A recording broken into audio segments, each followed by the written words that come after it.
আল্লাহ পাক বলছেন মুখের ফু দিয়ে ওরা আমার আলোকে নির্বাপিত করতে চায়, কিন্তু আমার আলোকে তারা নির্বাপিত করতে পারবে না। আমি আমার দ্বীনকে পূর্ণতা দান করব। জোরে বলেন আলহামদুলিল্লাহ।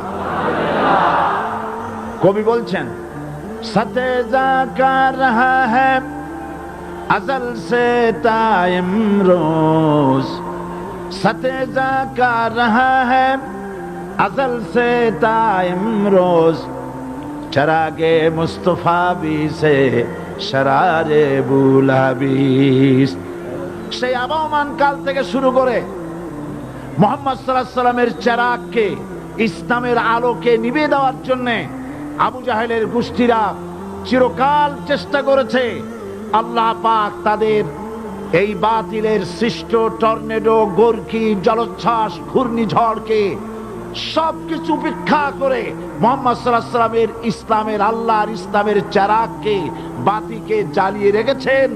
জ্বলছে, জ্বলবে, কিয়ামত পর্যন্ত কেউ নিভাতে পারবে না।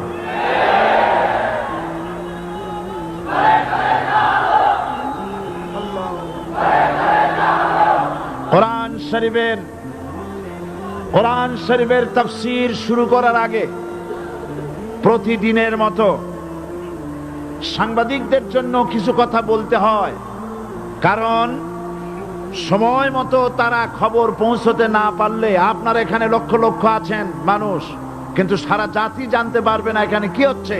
এই জন্য আমি আজকের বক্তৃতায় কি সব কথা আনবো, তাফসীরের মাধ্যমে কি সব কথা আসবে, তার একটা সামারাইজ, তার সার সংক্ষেপ, অর্থাৎ নিউজের হেডলাইন যেমন বলা হয় সেরকম কিছু কথা 2-1 মিনিটে বলেই কোরআন শরীফের তাফসীর শুরু করব।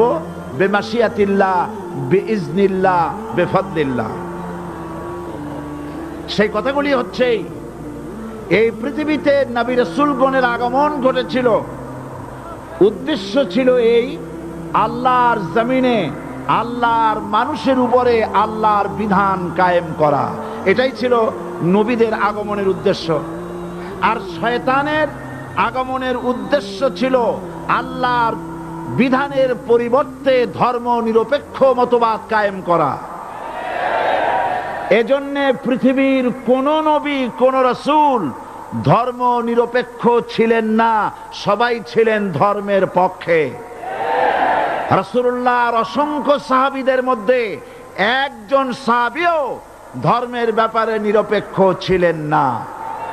গোটা বিশ্বের সমস্ত মুহাদ্দিস, মুফাসসির এবং বড় বড় ওলামা, পীর বুজুর্গ, এমন একজন লোক পাওয়া যাবে না যিনি ধর্মনিরপেক্ষ মতবাদের অনুসারী ছিলেন। তাই ধর্মনিরপেক্ষ মতবাদের অনুসারী হওয়ার অর্থই হচ্ছে পবিত্র কোরআন হাদিসের সরাসরি অমান্য করা এবং আল্লাহ ও তার রাসূলের সাথে বিদ্রোহ ঘোষণা করার শামিল। ধর্মনিরপেক্ষ মতবাদ শয়তানের আবিষ্কৃত মতবাদ বলেই দুনিয়ার অধিকাংশ ইহুদি, খ্রিস্টান, মুশরিকরা এই মতবাদের অনুসারী। ইসলাম সম্পর্কে অনভিজ্ঞ পৃথিবীর কিছু কিছু মুসলিম দেশের কিছু কিছু নামধারী মুসলমান ধর্মনিরপেক্ষ মতবাদের ষড়যন্ত্রে পা দিয়েছে। আল্লাহ তাদেরকে রক্ষা করুন। আমরা বলি আমিন, সবাই বলি আমিন। বিশ্বের সমস্ত বিধানগুলোতে সেকুলারিজম, ধর্মনিরপেক্ষ মতবাদের অর্থ করা হয়েছে ধর্মহীনতা এবং ধর্ম বিরোধিতা। এর বাস্তব দৃষ্টান্ত আমরা দেখতে পাই বর্তমান যে সরকার আছে, তাই সেই সরকারের আমলের ভিতরে আমরা এই জিনিসটা দেখতে পাই। সত্য কিনা বলেন? সত্য কিনা বলুন? এই দলটির নাম ছিল আওয়ামী মুসলিম লীগ। এই দলটির নাম ছিল কি? আওয়ামী মুসলিম লীগ।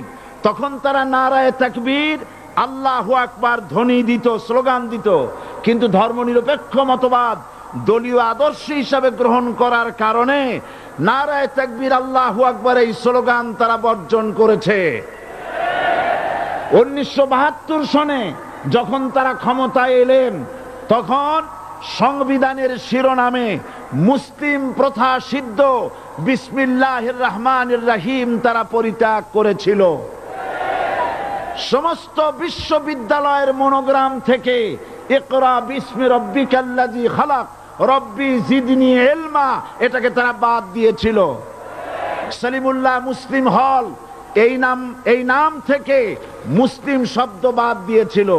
নজরুল ইসলাম কলেজের নাম থেকে ইসলাম শব্দ বাদ দিয়ে শুধু নজরুল কলেজ করেছিল। এগুলি অসত্য না সত্য? বর্তমান এই সরকার ধর্মনিরপেক্ষ হওয়ার কারণে ইসলাম এবং মুসলিম বিদ্বেষী তার অসংখ্য প্রমাণ এই জাতির কাছে রয়েছে। দেশের শ্রেষ্ঠ সন্তান হচ্ছে আলেম ওলামা পীর বুজুর্গ, বলেন সুবহানাল্লাহ।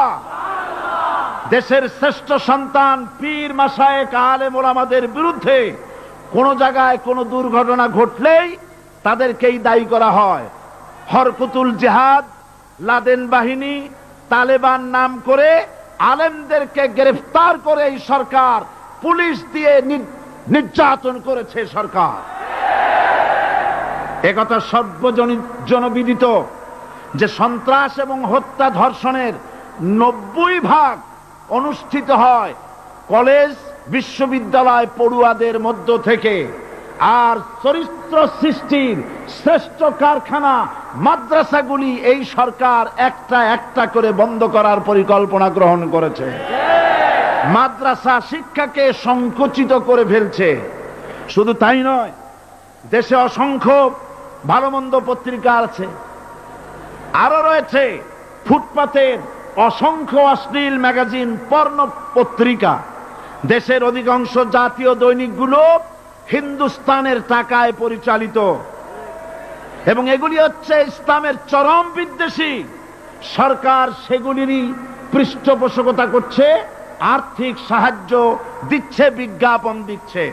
আর অন্যদিকে এদেশের মুসলিম জাতিসত্তার প্রতীক, স্বাধীনতা, সার্বভৌমত্ব, অখণ্ডত্বের অতন্ত্র প্রহরী, জননন্দিত 12 কোটি মুসলমানের কলিজার সাথে সম্পর্ক দৈনিক ইনকিলাব পত্রিকাকে বন্ধ করার ষড়যন্ত্র হিন্দুস্তানের গোলাম সরকার হাতে নিয়েছে।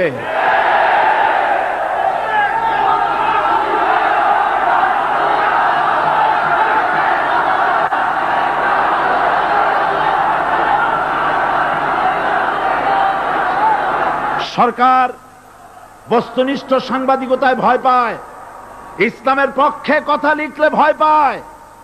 এজন্য তারা দৈনিক ইনকিলাব এবং তার পরিবারের গায়ে হাত দেওয়ার প্রস্তুতি নিয়েছে।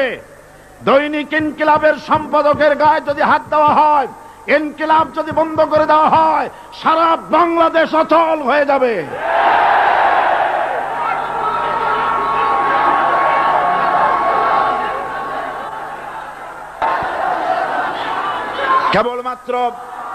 কেবলমাত্র ইসলামী রাষ্ট্র ব্যবস্থাই পারে হত্যা, ধর্ষণ, চুরি, ডাকাতি, জেনা, ব্যভিচার থেকে রক্ষা করে একটি সন্ত্রাসমুক্ত সমৃদ্ধ একটি বাংলাদেশ উপহার দিতে পারে কেবলমাত্র ইসলামী রাষ্ট্র ব্যবস্থা। সুতরাং অবস্থা দৃষ্টে মনে হয় এরা যদি আরেক আল্লাহ না করুন, বলেন আল্লাহ না করেন, আল্লাহ না করেন, আল্লাহ না করেন, এরা যদি আরেকটা বার ক্ষমতায় যেতে পারে, ৭২-এর সংবিধানকে পুনরুজ্জীবিত করে ধর্মনিরপেক্ষ মতবাদ কায়েম করবে, সেজন্য আজ গোটা তাওহীদবাদী মুসলমানদেরকে জানতে হবে ধর্মনিরপেক্ষ মতবাদ একটি কুফরি মতবাদ। ওলামারা আমাকে সাক্ষী দেন, ধর্মনিরপেক্ষ মতবাদ কুফরি মতবাদ কিনা। এই কুফরি মতবাদকে বাংলাদেশের মাটিতে যাতে কার্যকরী করতে না পারে তার জন্য গোটা তাওহীদি জনতা রুখে দাঁড়ান। আল্লাহ পাক সে তৌফিক গোটা জাতিকে দান করুন বলে আমিন। এবার আসুন কোরআনে কারীমের যে কথাগুলি আমরা আলোচনা করতে চাই, আপনাদের সামনে সূরা বাকারার 255 নম্বর আয়াত আমি তেলাওয়াত করে গত 2 দিন আলোচনা করেছি। আজকে আসেন সেই যেখান থেকে শেষ করেছিলাম সেখান থেকে আলোচনা শুরু করে যাক। সবাই আমার সাথে পড়েন, আউযু বিল্লাহি শাইতানির রাজিম।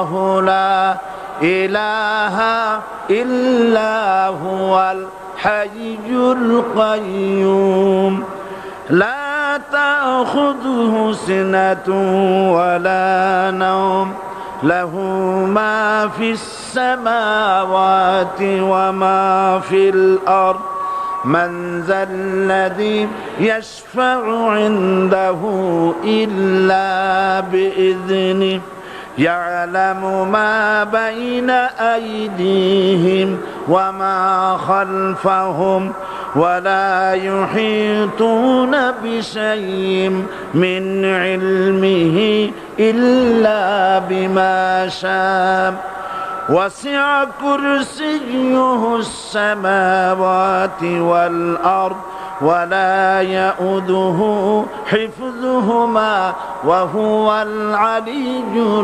العظيم صدق الله العظيم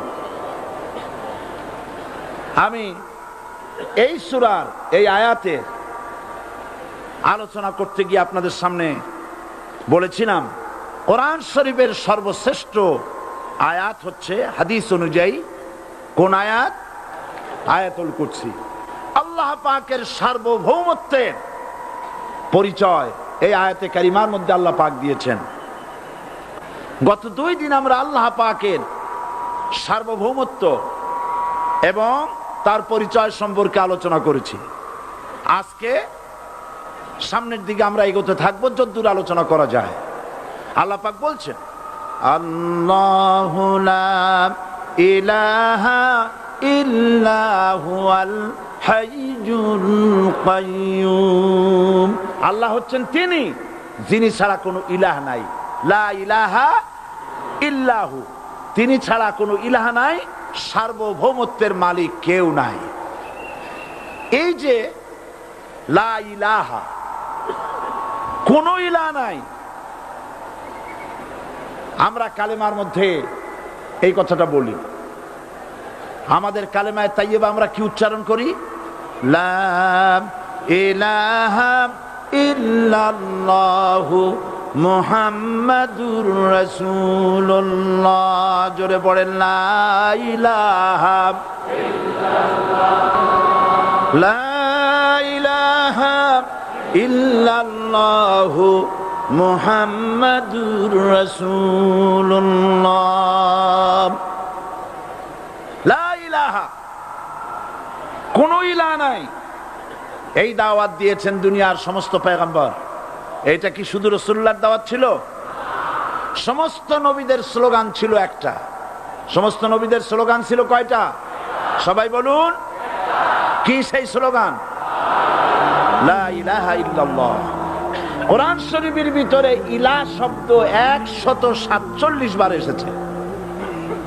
লা ইলাহার অর্থ যদি এই হয় কোনো উপাস্য নাই আল্লাহ ছাড়া, কোনো মাবুদ নাই আল্লাহ ছাড়া, মুহাম্মদ সাল্লাল্লাহু আলাইহি ওয়াসাল্লাম আল্লাহর প্রেরিত রাসূল, তাহলে তো এত ঝঞ্ঝাট হওয়ার কথা ছিল না। আপনারা বলেন, নবীরা যখনই এই দাওয়াত দিয়েছেন লা ইলাহা ইল্লাল্লাহ, তখন সংঘর্ষ হয়েছে কিনা? হয়েছে কিনা? বাধা আসছে কিনা? তাহলে এই কথাটা কি যার কারণে এরকমের বাধা আসে? লা ইলাহা ইল্লাল্লাহ, এর চাইতে বিপ্লবাত্মক, এর চাইতে রিভলিউশন সৃষ্টিকারী কথা আল্লাহর আকাশের নিচে জমিনের উপরে আর একটাও হতে পারে না। লা ইলাহা ইল্লাল্লাহ। ইলাহ শব্দের অর্থ শুধু উপাস্য আর মাবুদ নয়। ইলাহ শব্দের অর্থ হচ্ছে আইনদাতা, ইলাহ শব্দের অর্থ হচ্ছে শাসনকর্তা, ইলাহ শব্দের অর্থ হচ্ছে বিধানদাতা। তো লা ইলাহা যখন একটি লোক ঘোষণা করে, তার অর্থ দাঁড়ায় কোনো আইনদাতা নাই, বিধানদাতা নাই, শাসনকর্তা নাই, কারো আইন মানি না, বিধান মানি না, শাসন মানি না, আল্লাহ ছাড়া। কে ছাড়া? আল্লাহ ছাড়া। এই কালেমার দাওয়াত যখন পয়গম্বরেরা দিয়েছেন, তখন 3 শ্রেণীর লোকেরা বাধা দিয়েছে। বলেন কয় শ্রেণী? সবাই বলেন। 3 শ্রেণীর লোকেরা বাধা দিয়েছে। লক্ষ্য করুন। 1 নম্বরে বাধা দিয়েছে রাষ্ট্র শক্তি। 1 নম্বরে বাধা দিল কারা? 2 নম্বরে বাধা দিয়েছে ধনাঢ্য ব্যক্তিবর্গ। 3 নম্বরে বাধা দিয়েছে যারা কায়েমি স্বার্থবাদী ধর্মীয় শক্তি, এই তিনটি শ্রেণী সমস্ত নবীদেরকে বাধা দিয়েছে। সেই বাধা অতীতে যারা দিত এখন আর দেয় না, নাকি? এখনো দেয়?